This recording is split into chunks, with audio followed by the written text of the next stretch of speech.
Good morning. Today we study Chapter 1 Chemical Reaction and Equation. तो इसको पढ़ने से पहले हम कंसिडर करते हैं following situation of daily life and think what happen. तो हम कुछ फॉलोइंग सिचुएशन को कंसिडर करते हैं हमारे डेली लाइफ की। तो जिसमें एक है milk is left at room temperature during summer. जब हम दूध को गर्मियों के दिनों में रूम टेम्परेचर पे ऐसे छोड़ देते हैं तो आपने ऑब्जर्व किया वो क्या होता है उसके साथ कि वो दूध क्या करता है, फट जाता है। और समटाइम आपने देखा होगा अपनी मदर्स को किचन में कि वो दूध को फटाते हैं, गर्म करते हैं और उसमें कुछ नींबू वगैरह डालते हैं और दूध फट जाता है।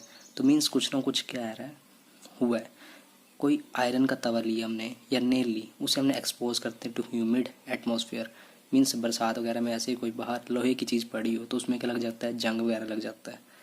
ग्रेप्स गेट फर्मेंटेड मीन्स अंगूरों को कुछ दिनों के लिए ऐसे छोड़ दो तो वो सड़ने लगते हैं। तो जो सड़ रहे होते हैं वो फर्मेंटेशन प्रोसेस हो रहा होता है उसमें। खाना जब बनता है, फूड इज़ कुकड। तो आप किसी दूसरे रूम में बैठे और किचन में खाना बन रहा है तो आपको फूड की फ्रेगनेंस आती है। वो आप फ्रेगनेंस से पता लगा सकते हो कि कौन सा खाना बन रहा है, स्वादिष्ट, क्या चीज़ स्वादिष्ट बन रही है कि क्या हो रहा है। ठीक है।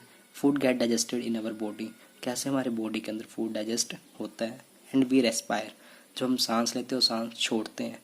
तो इन फॉलोइंग सिचुएशन को, डेली लाइफ की फॉलोइंग सिचुएशन है, इनको थिंक करते हैं और सोचते हैं कि क्या होता है।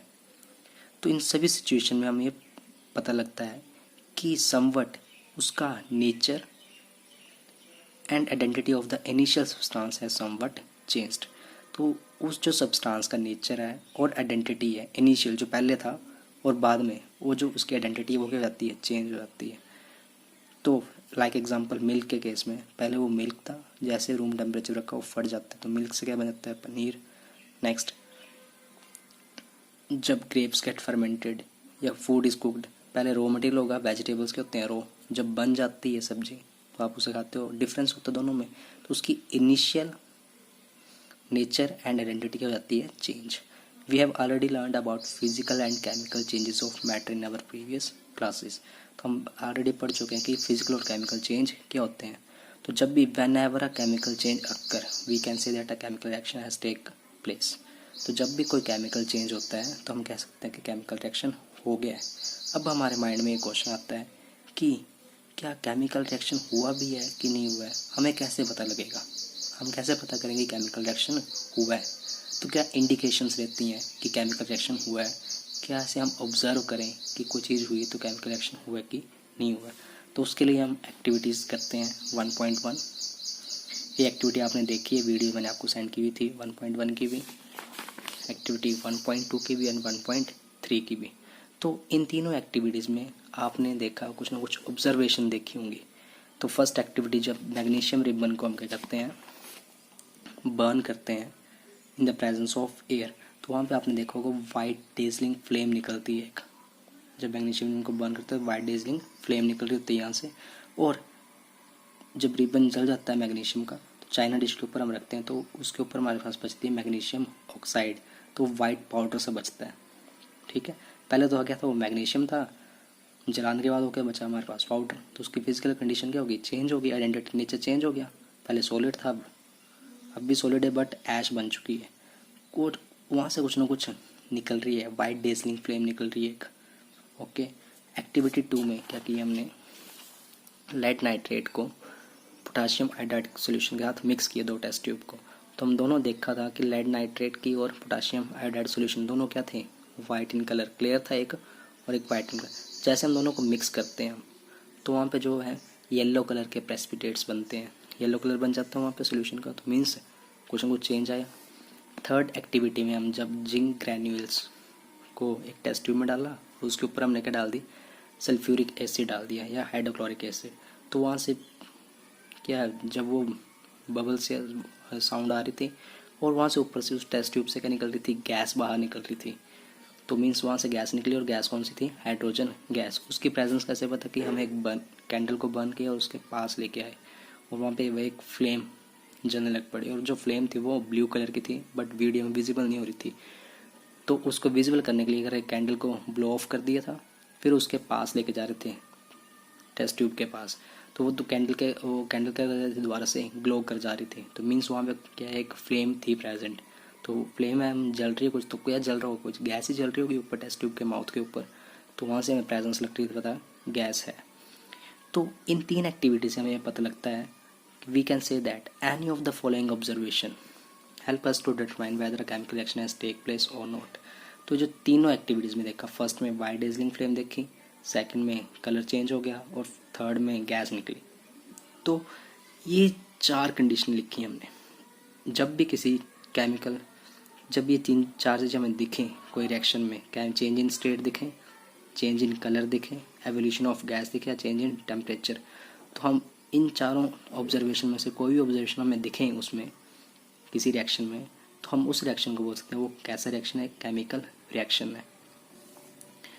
अब we observe the changes around us, हम अपने अराउंड बहुत से चेंजेस देखते हैं। We can say that there is a large variety of chemical reaction taking place around us. तो इस चैप्टर में हम पढ़ेंगे केमिकल रिएक्शंस के बारे में and their symbolic representation in this chapter. तो फर्स्ट है केमिकल इक्वेशन। तो केमिकल इक्वेशन क्या होती है, तो एक्टिविटी 1 में हमने क्या किया, when a magnesium ribbon is burned in oxygen it get converted to magnesium oxide, oxide में कन्वर्ट हो गया। तो ये जो डिस्क्रिप्शन है वर्डिंग में इतनी बड़ी, थोड़ी क्या टीडियस है, बहुत डिफिकल्ट नहीं बोलते, मतलब लेंथी है, मतलब टाइम कंज्यूमिंग है लिखने के लिए। तो इसको हम शॉर्ट करना चाहते हैं, तो शॉर्ट करने के लिए हमने क्या लिखी, इसकी word equation, magnesium plus oxygen gives magnesium oxide. तो ये वो जो वर्ड इक्वेशन लिखी हमने, इसमें हम जो लेफ्ट हैंड साइड में जिसमें प्लस का साइन बीच में लगा रहे हैं, magnesium plus oxygen means in दोनों को आपस में हम रिएक्ट करवा रहे हैं, ठीक है, इसलिए इनको क्या बोलते हैं हम, रिएक्टेंट्स। और रिएक्ट होने के बाद हमें कुछ रिजल्टेंट मिलता है, उसे हम बोलते हैं मैग्नीशियम ऑक्साइड मिल रही है यहाँ पे, और उसे हम बोलते हैं प्रोडक्ट। और ये ऑलवेज प्रोडक्ट जो है represented by the arrow head के साथ रिप्रेजेंट करते हैं। तो ये सब लिखा हुआ you can read out. But अभी भी क्या लग रही है, जो हमने वर्ड इक्वेशन लिखी है भी थोड़ी क्या लग रही है हमें, लेंथी लग रही है, मतलब लिखने में थोड़ा टाइम कंज्यूमिंग होगा। हम चाहते हैं कि हमारा काम कम से कम समय में हो जाए, तो उसके लिए हम वर्ड इक्वेशन को, राइट अ केमिकल इक्वेशन हम लिखने के लिए हम क्या यूज़ करते हैं, केमिकल फॉर्मूलाज का instead of words. Chemical equation represent a chemical reaction. तो एक हमने फर्स्ट एक्टिविटी की थी जिसमें क्या, मैग्नीशियम को बर्न करने थे हम ऑक्सीजन के साथ, तो हमारे पास आ रही थी मैग्नीशियम ऑक्साइड। तो हम केमिकल फॉर्मूला की फॉर्म में लिखते हैं केमिकल इक्वेशन को, ऐसी इक्वेशन को। अब यहाँ पे बात खड़ी होती है, क्या ये इक्वेशन बैलेंस्ड है कि अनबैलेंस्ड, बैलेंस्ड एंड अनबैलेंस्ड। तो ये कैसे पता लगाएं कि बैलेंस्ड है कि अनबैलेंस्ड, तो ये पता करने के लिए जो नंबर ऑफ एलिमेंट्स होते हैं बोथ साइड, रिएक्टेंट में और प्रोडक्ट में, वो क्या होना चाहिए, इक्वल होना चाहिए। मीन्स मैग्नीशियम यहाँ पे कितने हैं, 1, तो प्रोडक्ट में क्या होना चाहिए, 1 ही रहना चाहिए। ऑक्सीजन यहाँ 2 है, तो यहाँ पे ऑक्सीजन कितना होना चाहिए, 2, तो बराबर नहीं है दोनों साइड। तो रिएक्टेंट में जितने रिएक्ट किए हैं एलिमेंट्स, उतने प्रोडक्ट्स में हमें करना चाहिए, वो मिलने चाहिए। तो इक्वेशन जो बैलेंस्ड नहीं है, ऐसी इक्वेशन को हम बोलते हैं अनबैलेंस्ड इक्वेशन। और ऐसी इक्वेशन को हम बोल जाते हैं स्केलेटन फॉर्म। इस इक्वेशन का नाम क्या बोलते हैं हम, स्केलेटन केमिकल इक्वेशन। इस इक्वेशन को क्या बोलेंगे हम, स्केलेटन केमिकल इक्वेशन। और ये कैसी अभी अनबैलेंस, तो इसे हम बैलेंस करना सीखेंगे। नेक्स्ट हमारा टॉपिक ये है कि बैलेंस्ड केमिकल इक्वेशन। तो बैलेंस्ड केमिकल इक्वेशन सीखने से पहले हमें एक लॉ ऑफ कंजर्वेशन ऑफ मास सीखना है। तो बैलेंस करने के लिए केमिकल हम रिकॉल करते हैं law of conservation of mass. तो law of conservation of mass क्या बोलता है, mass can neither be created nor be destroyed in a chemical reaction, that is the total mass of the element present in the product of a chemical reaction has to be equal to the total mass of the element present in the reactant। तो ये थोड़ा मास को देखना थोड़ा difficult लगता है, इसलिए हम देखते हैं नंबर ऑफ एलिमेंट्स देखते हैं। इन अदर वर्ड्स क्या बोलते हैं हम, the number of atoms of each element remain the same before and after a chemical reaction. तो उस इक्वेशन को हम क्या बोलते हैं, बैलेंस्ड केमिकल इक्वेशन। तो हम आगे फर्दर सीखेंगे कि हम केमिकल इक्वेशन को कैसे बैलेंस करते हैं। तो बैलेंस करने के लिए number of elements both on left hand side and right hand side करनी चाहिए सेम। जैसे इस इक्वेशन में zinc plus H2SO4 ZnSO4 plus H2, तो जिंक के कितना है यहाँ पे 1, यहाँ पे 1, हाइड्रोजन 2, SO4 इकट्ठा बोलेंगे इसे हम 4, SO4 1 है, एंड SO4 1 है, तो मीन्स बोथ साइड के हैं ये इक्वल, या सल्फर या ऑक्सीजन ऐसे करके देख लें तो सभी क्या आ रहे हैं इक्वल, लेफ्ट हैंड राइट, तो नंबर ऑफ एलिमेंट्स इक्वल है, तो मीन्स इक्वेशन कैसी है बैलेंस्ड है। Further example Fe plus water, Fe3O4 plus H2 ऐसी इक्वेशन है।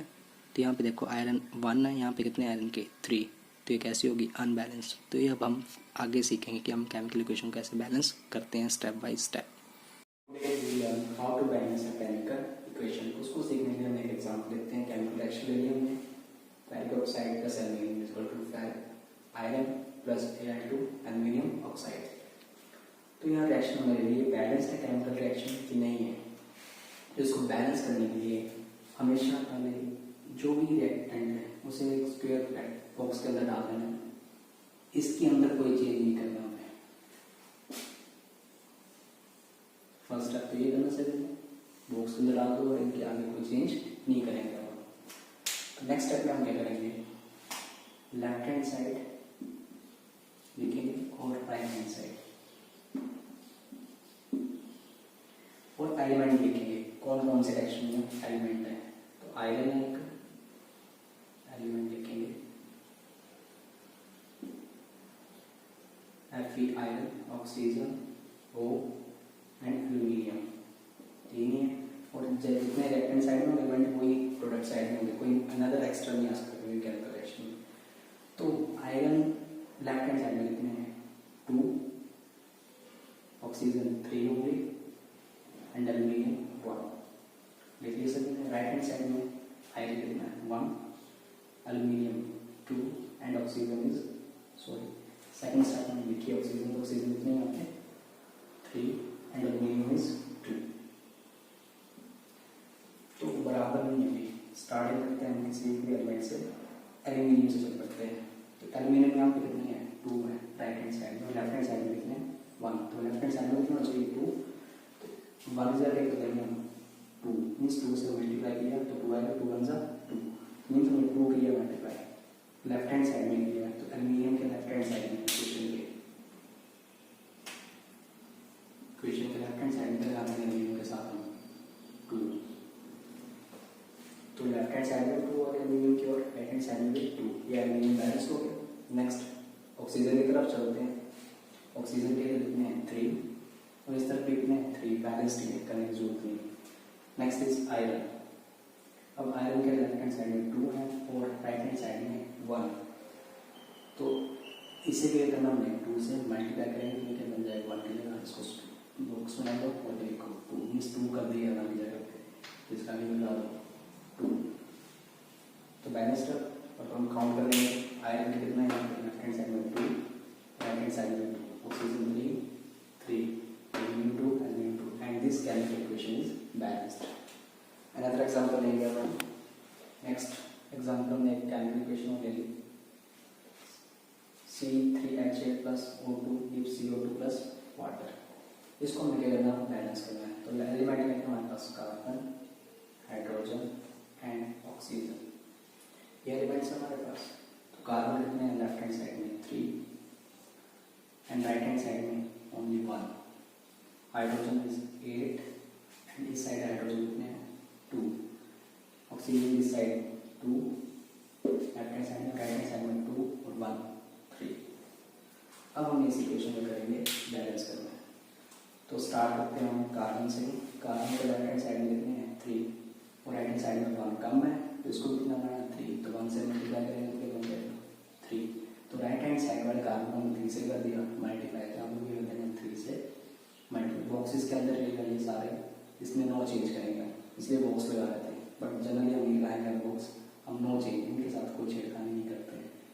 बैलेंस करने के लिए हम साथ में ही लिखेंगे। तो 3 आ गया। अब कार्बन के तो 3 हो गए राइट हैंड साइड में, बट ऑक्सीजन के साथ भी मल्टीप्लाई हो रही है।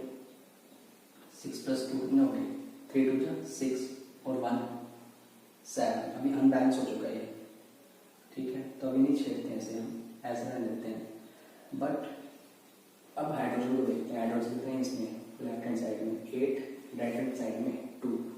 तो 8 है तो यहाँ 2 है, तो 8 बनाना है इसके यहाँ पे करना पड़ेगा 4 से मल्टीप्लाई, तभी जाके बनेगा 8। 2 थे ऑलरेडी, 4 से मल्टीप्लाई किया 8 बन गए यहाँ पे भी 8 बन गई, तो ये बैलेंस हो गया hydrogen balance. But oxygen left hand side, right hand side में कितने हो गए 3 to the 6 और 4 10। ऑक्सीजन 3 की जगह कितने हो चुके हैं यहाँ पर 10 राइट हैंड साइड में।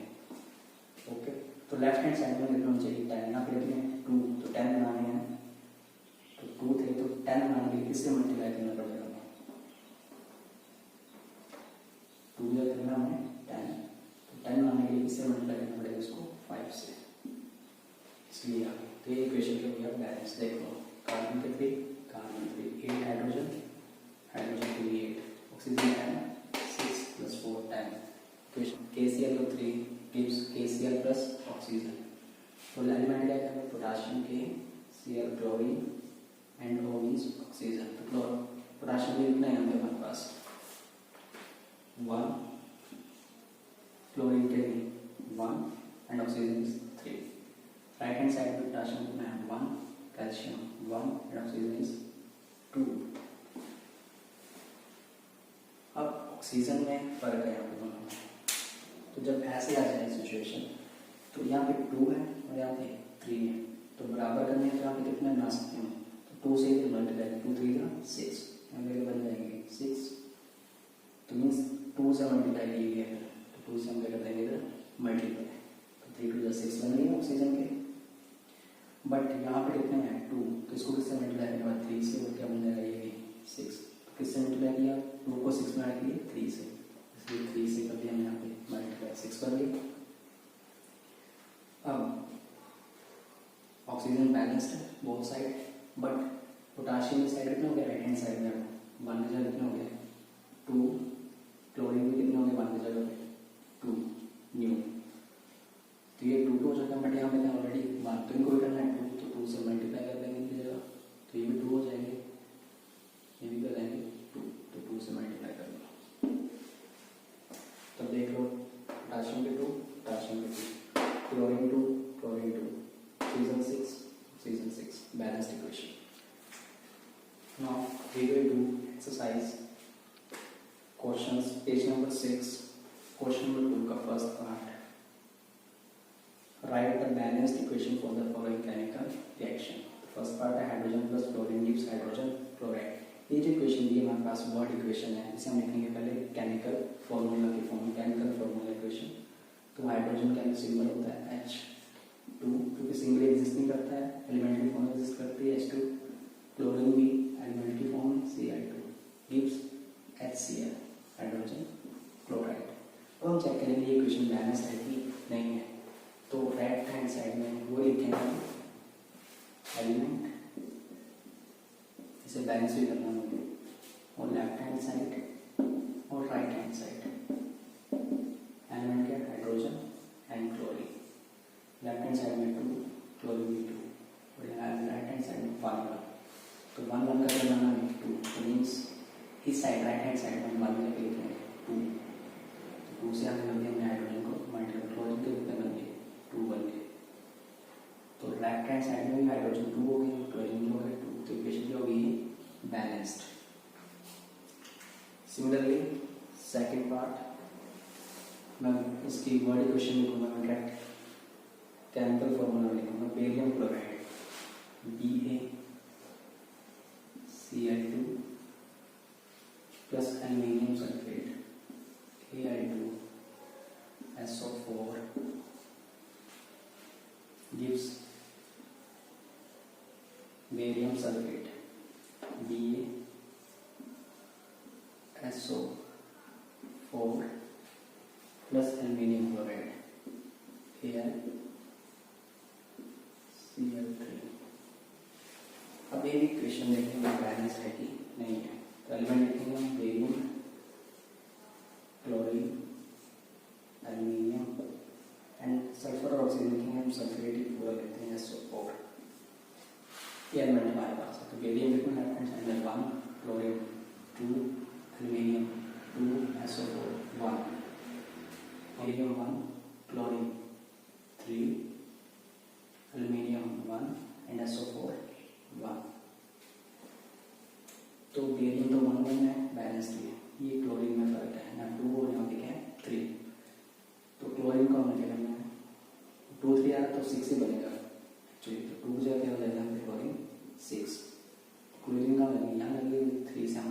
इसको मल्टीप्लाई, इसे मल्टीप्लाई करके 6 बन गया और इसी जगह पे क्या करेंगे हम 6 बनाने के लिए 3 की जगह पे 2 से मल्टीप्लाई, और 2 से मल्टीप्लाई करने पे क्या बन जाएगा ये भी 6। तो क्लोरीन यहाँ पे कहाँ था, क्या लगा है, तो यहाँ से 2 से के साथ क्या करते हैं मल्टीप्लाई, 2 3 6, 6 क्लोरीन बैलेंस्ड।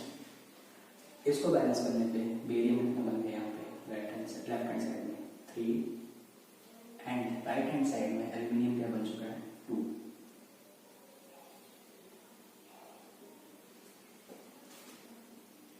तो ये बैलेंस हो एल्यूमिनियम की लेफ्ट हैंड साइड में राइट हैंड साइड में, बट बेरियम जो है अनबैलेंस हो चुका है।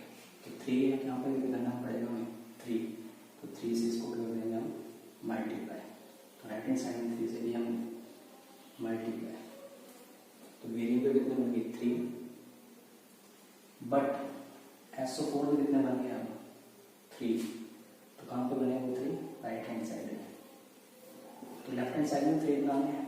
तो अगर हम 3 से मल्टीप्लाई करें तो Al2 क्या बन जाएगी 6 एल्यूमिनियम के, इसलिए हम 3 से मल्टीप्लाई करने के लिए लेफ्ट हैंड साइड में डालेंगे उसके सबस्क्रिप्ट में। तो ये क्वेश्चन जो होगी बैलेंस्ड।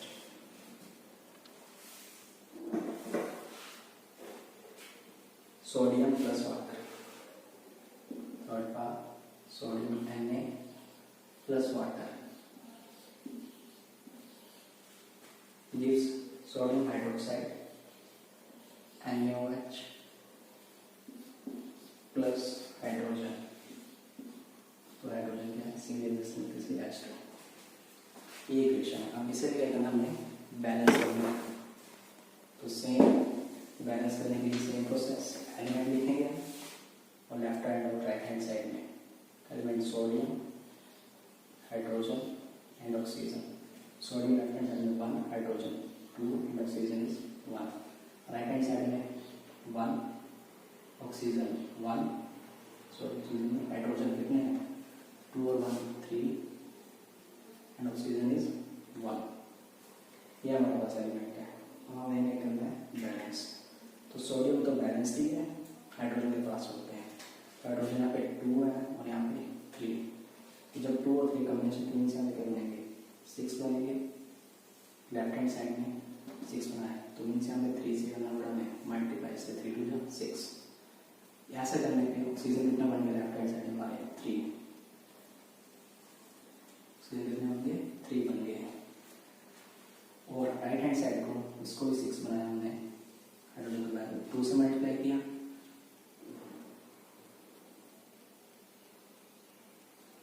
यहाँ पे लग तो जाएगा, इससे काम बिगड़ जाएगा सारा हमारा,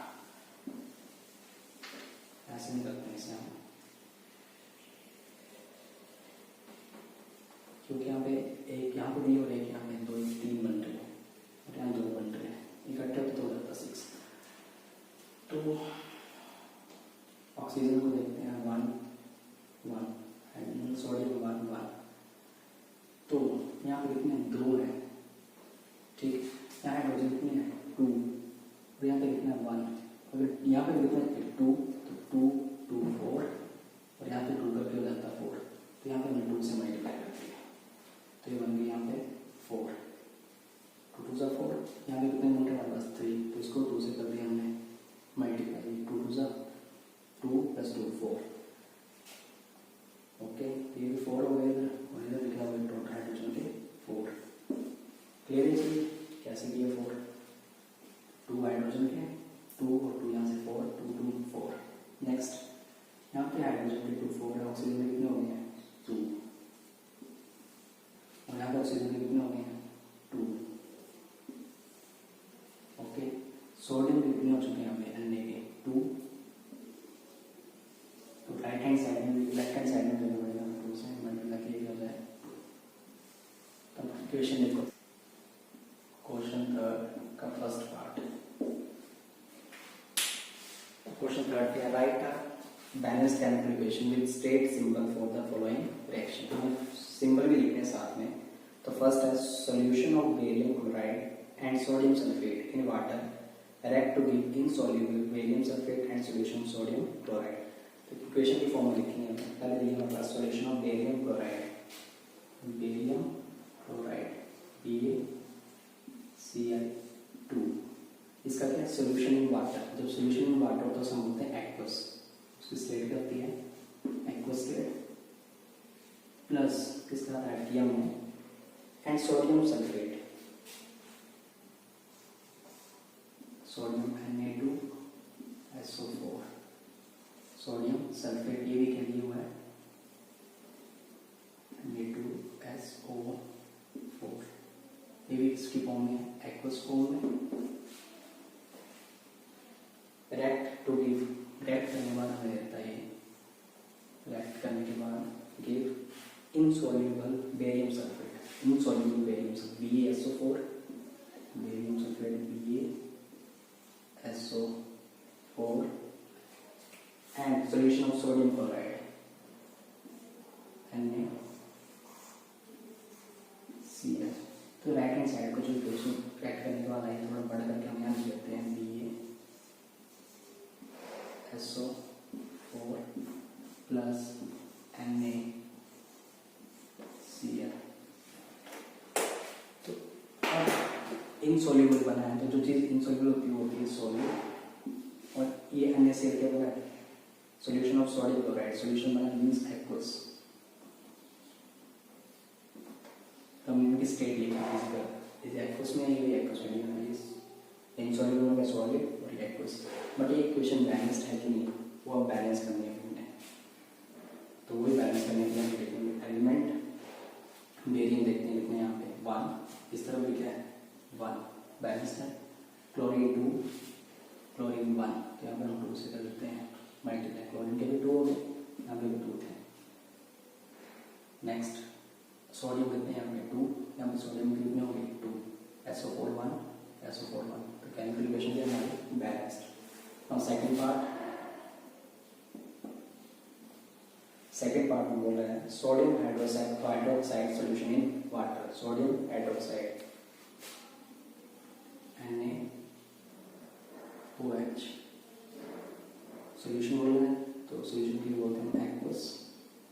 sodium hydroxide react with hydrochloric acid HCl, hydrochloric acid solution in water, solution in water means aqueous, state उसकी डिफाइंड है एक्वस। रिएक्ट टू प्रोड्यूस, जब रिएक्ट करती है मिलता है हमारे पास सोडियम क्लोराइड Cl, सॉल्यूशन मिलता है NaCl का भी, सॉल्यूशन के लिए aqueous and water plus water. अब वाटर को हम एक्वस में बोलते हैं, वाटर कौन सी स्टेट में होता है लिक्विड स्टेट में, इसलिए लिखेंगे हम लिक्विड के लिए एन। एक्वस किसके लिए जाता है जब कोई मैटर पानी में हो उसका घोल बनाए, जैसे नमक हम पानी में घोल देते हैं तो NaCl का सॉल्यूशन बन जाता है, शुगर घोल देते हैं पानी में तो एक्वस सॉल्यूशन बनेगा। जो जब भी कोई सब्सटेंस वाटर में डिसॉल्व किया जाता है तो एक्वस सॉल्यूशन बनता है। तो हमने इक्वेशन लिखी है, इसे हम क्या करेंगे बैलेंस, स्टेट में डिफाइन करते हैं फिजिकल, अब बैलेंस करते हैं। तो बैलेंस करने के लिए फर्स्ट सोडियम लिखते हैं, कितना है 1 है, यहाँ पे क्या सोडियम 1, ठीक है, ऑक्सीजन 1, यहाँ पे ऑक्सीजन 1 बैलेंस्ड, हाइड्रोजन 1, यहाँ पे हाइड्रोजन 2, बट यहाँ पे कितना है एक हाइड्रोजन 2 हाइड्रोजन, यहाँ पे कितने 2 हाइड्रोजन है, क्लोरीन 1 क्लोरीन 1, ये ऑलरेडी क्या है इक्वेशन बैलेंस है, सोडियम की जरूरत नहीं है। Should a magnesium nickel be cleaned before burning in air? तो मैग्नीशियम निकल को हमें क्यों क्लीन करना चाहिए जब हम उसे बर्न करते हैं एयर में? तो मैग्नीशियम, तो इसका आंसर समझने के लिए हम फर्स्ट इसका रिएक्शन लिखते हैं with oxygen, magnesium plus oxygen is magnesium oxide. देखिए बैलेंस कर लेते हैं, इक्वेशन में Mg1 है, यहाँ 1 है, ऑक्सीजन 2, यहाँ 2 कर लेंगे, तो हमें 2 से करना पड़ेगा हमें मल्टीप्लाई, बैलेंस होगी इक्वेशन। अब मेन क्वेश्चन जो है हमारे पास है, आंसर जो करना है कि हमें मैग्नीशियम रिबन को क्यों क्लीन करना पड़ता है बिफोर बर्निंग इन एयर। तो जो मैग्नीशियम का रिबन है, सपोज ये मैग्नीशियम स्ट्रिप की रिबन है, तो जब भी कोई चीज़ किसकी प्रेजेंस में आती है, एयर की प्रेजेंस में, एयर, और एयर में क्या प्रेजेंट होता है ऑक्सीजन। तो मैग्नीशियम ऑलरेडी ऑक्सीजन के साथ क्या कर चुका है, रिएक्ट, और रिएक्ट करके वो कैसा कंपाउंड बनाता है, मैग्नीशियम ऑक्साइड। तो ये उसके ऊपर एक मैग्नीशियम ऑक्साइड बन जाती है, परत बन जाती है, लेयर बन जाती है, ठीक है। और ये मैग्नीशियम ऑक्साइड की जो लेयर बनती है मैग्नीशियम के ऊपर, वो इतनी स्टेबल होती है, मोस्ट स्टेबल कंपाउंड होता है ये मैग्नीशियम ऑक्साइड की लेयर जो होती है, MgO oxide layer most stable होती है, ठीक है। अब ये स्टेबल है तो फर्दर रिएक्ट नहीं करेगी। तो जैसे एटमॉस्फेयर में जो यहाँ पे एयर प्रेजेंट है, वो फर्दर मैग्नीशियम के साथ ही जो मैग्नीशियम था, इसके साथ ही जो ऑक्सीजन है, फर्दर रिएक्ट नहीं कर पाती है। तो जब हम बर्न करते हैं मैग्नीशियम डिम्पल को और हम उसे क्लीन ना करें, तो ऑलरेडी उसके ऊपर एक परत बनती है मैग्नीशियम ऑक्साइड की, जो उसे फर्दर ऑक्सीजन के साथ रिएक्ट करने में होती है, रुकावट पैदा करती है, वो मैग्नीशियम डिम्पल जो बर्न नहीं करता है। इसलिए हमेशा हम मैग्नीशियम डिम्पल को क्लीन करते हैं बिफोर बर्निंग इन एयर। इसका आंसर हम लिखेंगे, why should magnesium Dimple B clean before burning in air. You can add this answer for question number 1, page number